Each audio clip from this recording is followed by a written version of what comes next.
जय हिंद दोस्तों। Exam dear में आप सभी का स्वागत है। तो आज की जो क्लास हमारी रहने वाली है इसमें हम लोग मौर्य वंश के बारे में पढ़ेंगे या प्रैक्टिस सेट रहेगी। आपका लास्ट में कितना स्कोर आता है कमेंट में जरूर बताइएगा। तो देखते हैं पहला क्वेश्चन क्या है। पहला क्वेश्चन है मौर्य वंश का संस्थापक कौन था। मौर्य वंश का संस्थापक कौन था? तो मौर्य वंश का संस्थापक था चंद्रगुप्त मौर्य। कौन था? चंद्रगुप्त मौर्य। बढ़ते हैं अगले क्वेश्चन पे। चंद्रगुप्त का गुरु कौन था? चंद्रगुप्त का गुरु कौन था? तो चंद्रगुप्त के गुरु थे विष्णुगुप्त, कौटिल्य, चाणक्य। तो ये सही जवाब हो जाएंगे, डी हो जाएगा इसका जवाब। सही क्या हो जाएगा? डी। ये तीनों नाम किसके थे? इनके गुरु के। किसके? कौटिल्य के। आपका लास्ट में कितना स्कोर आता है कमेंट में जरूर बताइएगा। तो इस क्वेश्चन का आंसर आपको नहीं पता था ये भी बताइएगा। चाणक्य का दूसरा नाम क्या था? तो चाणक्य का दूसरा नाम था विष्णुगुप्त। क्या था? विष्णुगुप्त। ऑप्शन 20 का सही जवाब हो जाएगा विष्णुगुप्त। चाणक्य की प्रसिद्ध पुस्तक का क्या नाम है? तो चाणक्य की जो प्रसिद्ध पुस्तक थी इसका नाम था अर्थशास्त्र। क्या नाम था? अर्थशास्त्र। ऑप्शन 20 का सही आंसर हो जाएगा।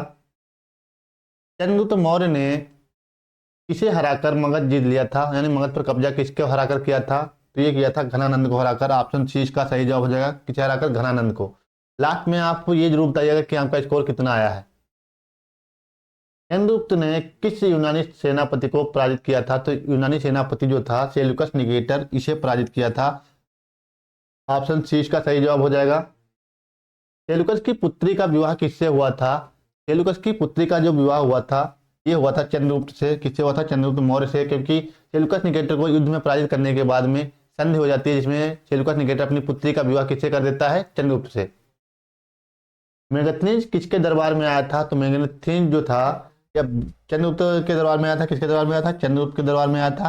यह सेल्यूकस निकेटर का राजदूत था। की प्रथम की प्रसिद्ध पुस्तक का क्या नाम था? तो इसकी प्रसिद्ध जो पुस्तक थी इंडिका। कौन सी? इंडिका।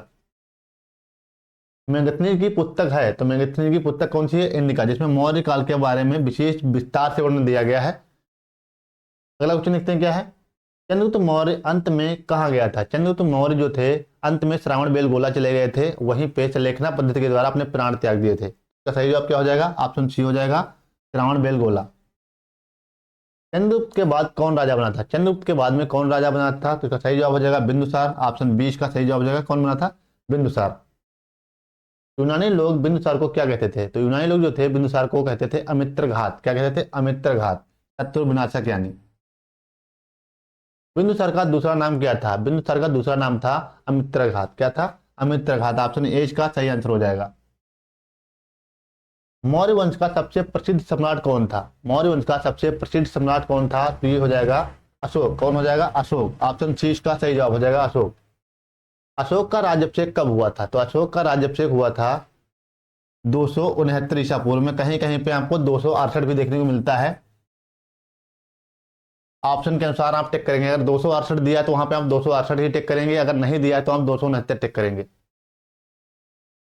कलिंग युद्ध कब हुआ था? कलिंग युद्ध हुआ था 261 ईसा पूर्व में। कब हुआ था? 261 ईसा पूर्व में। ऑप्शन 20 का सही आंसर हो जाएगा। कलिंग युद्ध के बाद अशोक ने कौन सा धर्म अपना लिया था? कलिंग युद्ध के बाद अशोक ने बौद्ध धर्म को अपना लिया था। किस धर्म को अपनाया था? बौद्ध धर्म को। ऑप्शन बी सही जवाब हो जाएगा। आप कमेंट करते रहिएगा कि आपको कितने क्वेश्चन इसमें से आ रहे थे। अशोक की उपाधि क्या थी? अशोक की उपाधि जो थी क्या थी? प्रियदर्शी, यानी प्रियदर्श कहा गया उसे। यानी देवाना पी और प्रियदर्श कहा गया है। यहाँ पे प्रियदर्शी लिख गया है तो इससे आप इग्नोर करिएगा। अशोक को क्या कहा गया? प्रियदर्श और देवाना पी कहा गया है। इसका सही जवाब क्या हो जाएगा? ऑप्शन बी हो जाएगा।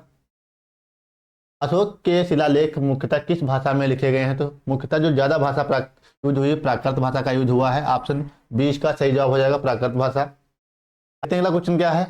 अगला क्वेश्चन है अशोक के शिलालेख किसने पढ़े थे? तो अशोक के शिलालेख पढ़ने में सफलता किसने प्राप्त की थी? जेम्स प्रिंसेप ने। ऑप्शन 20 का सही जवाब हो जाएगा। क्या हो जाएगा? James Prinsep. तीसरी बौद्ध संगीत कहाँ हुई थी? तीसरी बौद्ध संगीत का जो आयोजन हुआ था पाटलिपुत्र में हुआ था। कहाँ हुआ था? पाटलिपुत्र में हुआ था। तीसरी संगीत की अध्यक्षता किसने की थी? यानी तीसरी बौद्ध संगीत की अध्यक्षता किसने की थी? उसका सही जवाब क्या हो जाएगा? मोंगली पुत्र तिस। कौन हो जाएगा? मोंगली पुत्र तिस। ऑप्शन सी का सही आंसर हो जाएगा।